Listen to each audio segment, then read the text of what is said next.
Once your dogs are doing pretty well with getting into the down position with leash pressure, we also want to just make sure that we're, again, starting to solidify their stay, their duration of the down command.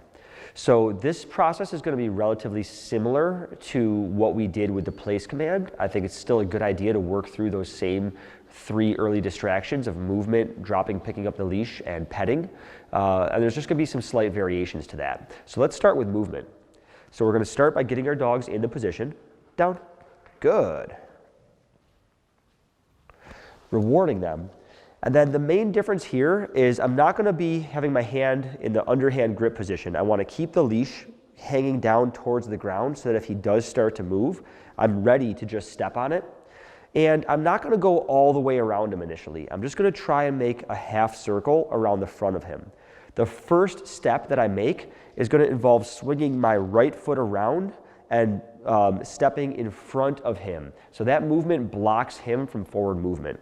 I find that if we step with our left foot, oftentimes our dogs think that we're walking, and that prompts them a little bit to want to get up and move. So to set our dogs up for success, we're going to swing the right foot around and step in front of our dogs.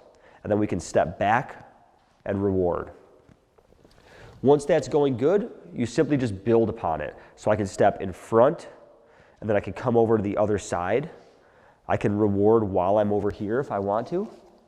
And then again, this time I'm going to swing my left foot around in front and then over to the other side. And once this is going well, then you can start to be more natural about it, and you can experiment with stepping first with the opposite foot. So I can step with my left foot and just walk around him, and then walk more casually around to the other side. Notice the leash is hanging down this whole time. So if he does get up, all I have to do is step.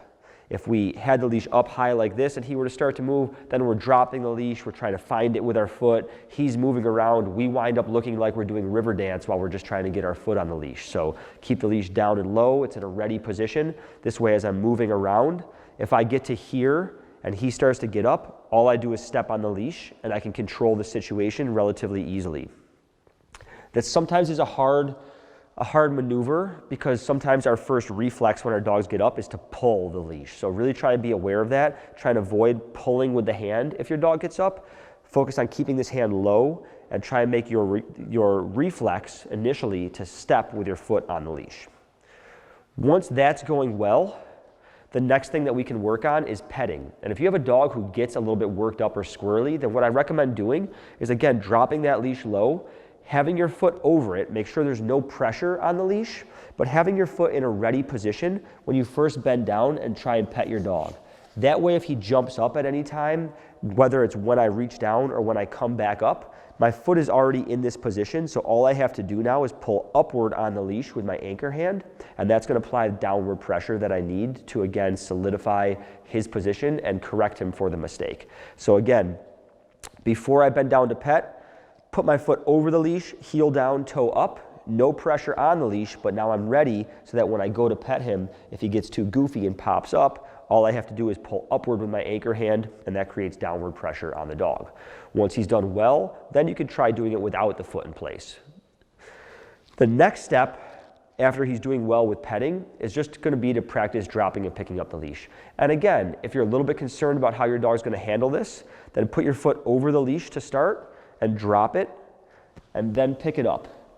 There's no pressure on the leash here, but again, my foot is in ready position. I'm not stepping down on it, so I'm not restricting his movement in any way. I'm just putting myself in a position so that if I need to correct, I can do so very easily with really good timing and minimal effort.